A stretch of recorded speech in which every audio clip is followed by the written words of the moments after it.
साथियों, आप सभी का इस प्लेटफॉर्म पर स्वागत है। इस वीडियो में हम लोग जो है एक करंट इशू जो कि बांग्लादेश से संबंधित है, इसके बारे में बात करेंगे। वर्तमान समय में आप सभी को पता होगा कि बांग्लादेश में एक बड़े स्तर पर जो है आंदोलन चल रहा है और यह आंदोलन हिंसात्मक हो चुका है, जिसमें लगभग 150 लोगों की मृत्यु हो चुकी है और इसी के मद्देनज़र पूरे बांग्लादेश में कर्फ्यू लगा दिया गया है। तो इस वीडियो में हम लोग समझेंगे कि आखिर इस आंदोलन का कारण क्या है, किस वजह से जो है ये आंदोलन इतने बड़े स्तर पर किया जा रहा है और उनकी जो आंदोलनकारी उनकी आखिर में मांग क्या है। तो इस पूरे प्रकरण को हम लोग संक्षेप में समझने का प्रयास करेंगे और भारत पर इस जो बांग्लादेश में जो हिंसा हो रही है उसका क्या प्रभाव पड़ेगा उसको भी यहाँ पर हम लोग देखेंगे। तो आगे बढ़ने से पहले आप ये चीज़ समझ लीजिए कि जो बांग्लादेश है वो भारत का एक पड़ोसी देश है। भारत के जितने पड़ोसी देश हैं उसमें सबसे लंबी जो सीमा साझा होती है वो बांग्लादेश के साथ साझा होती है और बांग्लादेश की जो सीमा है वो भारत के 5 राज्यों से लगी हुई। अब ये 5 राज्य कौन से हैं? तो इसमें है आपका पश्चिम बंगाल जिससे सबसे अधिक सीमा आपकी लगी हुई है बांग्लादेश की। इसके बाद है असम, मेघालय, त्रिपुरा और मिजोरम। इन 5 राज्यों से जो है बांग्लादेश की सीमा लगती है। अब हम लोग आते हैं मुद्दे पे। सबसे पहले समझ लेते हैं कि आखिर जो आंदोलनकारी हैं उनकी मांग क्या है, उसके बाद हम लोग पृष्ठभूमि पे चलते हैं। जो आंदोलनकारी हैं वो सरकारी नौकरियों में आरक्षण रद्द कर सिर्फ पिछड़ी जातियों के लिए अधिकतम 5% आरक्षण जारी रखते हुए आरक्षण व्यवस्था में संशोधन की मांग कर रहे हैं। वर्ष 2018 में आरक्षण रद्द करने की अधिसूचना जारी होने से पहले तक सरकारी नौकरियों में मुक्ति योद्धा अर्थात जो स्वाधीनता सेनानी थे, जिलावार महिला, अल्पसंख्यक और विकलांग इन 5 वर्गों में कुल 56% आरक्षण का प्रावधान किया गया था। ठीक है, 56% आरक्षण का प्रावधान था और जो बिना आरक्षण की जो सीटें थी जो वो परसेंटेज कितना था, 44% था। अब चलिए हम लोग समझते हैं इस पूरे घटनाक्रम को। देखिए, बांग्लादेश में सरकारी नौकरियों में आरक्षण रद्द करने की मांग के मुद्दे पर चल रहे हिंसक प्रदर्शनों और झड़पों में कई लोगों की मौत हो चुकी है। हिंसक घटनाओं के बाद बांग्लादेश के सुप्रीम कोर्ट ने सरकारी नौकरियों में आरक्षण व्यवस्था में बदलाव कर स्वतंत्रता सेनानियों के बच्चों के लिए सरकारी नौकरियों में आरक्षण को घटा दिया है। अब तक यहां सरकारी नौकरियों में 1/3 नौकरियां 1971 के युद्ध में पाकिस्तान के खिलाफ लड़ने वाले स्वतंत्रता सेनानियों के परिजनों के लिए आरक्षित थीं, लेकिन सुप्रीम कोर्ट ने अब इसे 7% कर दिया। कितना कर दिया?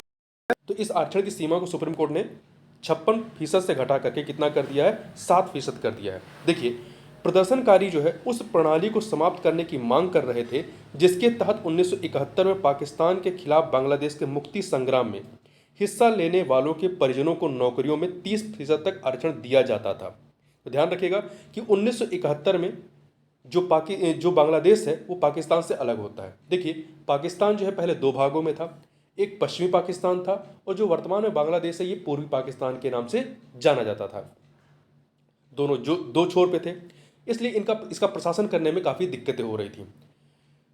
और 1971 में जो आपका पूर्वी पाकिस्तान था ये जो है अलग होता है और बांग्लादेश के रूप में एक नया देश बनता है।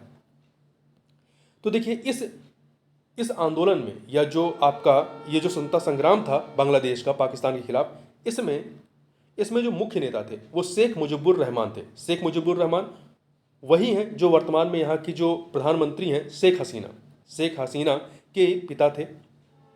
उन्होंने ही इस पूरे आंदोलन को क्या किया था, जो स्वतंत्रता संघर्ष था उसको लीड किया था या नेतृत्व प्रदान किया था। देखिए, बांग्लादेश में वर्ष 1972 से ही सरकारी नौकरियों में मुक्ति योद्धा अर्थात जो स्वतंत्रता सेनानी थे, जिला और महिलाओं के लिए आरक्षण का प्रावधान था। तत्कालीन सरकार ने 5 सितंबर 1972 को सरकारी, स्वायत्त और अर्ध स्वायत्त संस्थानों और विभिन्न निगमों और विभागों में नियुक्ति और आरक्षण के प्रावधान से संबंधित एक आदेश जारी किया था। उसके मुताबिक ऐसे संस्थानों में प्रथम श्रेणी की नौकरियों में नियुक्ति के मामले में 20% मेरिट के आधार पर और बाकी 80% जो है जिलों के लिए आरक्षित किया गया था। इस 80% में ही जो ये 80% जिलों के लिए आरक्षित थे, इस 80% में से ही मुक्ति योद्धाओं अर्थात स्वतंत्रता सेनानियों के लिए 30% और युद्ध से प्रभावित महिलाओं के लिए 10% आरक्षण का फैसला किया गया। यानी आरक्षण का एक बड़ा हिस्सा मुक्ति योद्धाओं के लिए आवंटित कर दिया गया।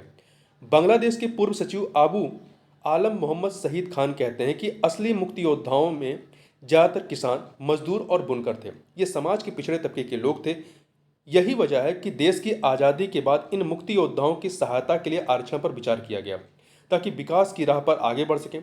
इसके 4 साल बाद 1972 के 4 साल बाद 1976 में पहली बार आरक्षण व्यवस्था में बदलाव किया गया। उस समय मेरिट यानी योग्यता के आधार पर नियुक्तियों का फीसद बढ़ाया गया और महिलाओं के लिए आरक्षण की अलग व्यवस्था की गई। यानी कुल नौकरियों में से योग्यता के आधार पर जो पहले 20% था उसे 40% कर दिया गया। मुक्ति योद्धाओं के लिए 30%, महिलाओं के लिए 10% और युद्ध में जख्मी महिलाओं के लिए 10% आरक्षण का प्रावधान किया गया और बाकी 10% नौकरियां जिलों के आधार पर आवंटित की गईं। वर्ष 2018 में आरक्षण रद्द करने की अधिसूचना जारी होने से पहले तक सरकारी नौकरियों में मुक्ति योद्धा, जिलावार, महिला, अल्पसंख्यक और विकलांग, ये जो 5 वर्ग थे, इन 5 वर्गों में कुल 56% आरक्षण का प्रावधान था, जिसे सुप्रीम कोर्ट ने अब घटा करके 7% कर दिया है। ठीक है, तो 5% जो मुक्ति योद्धा हैं उनके लिए और 2 जो है वो अन्य के लिए, तो अब केवल 7% है। तो ये पूरा आपका मुद्दा था जो कि बांग्लादेश से संबंधित है। तो इस वीडियो में बस इतना ही, मिलते हैं नेक्स्ट वीडियो में, तब तक के लिए बहुत बहुत धन्यवाद।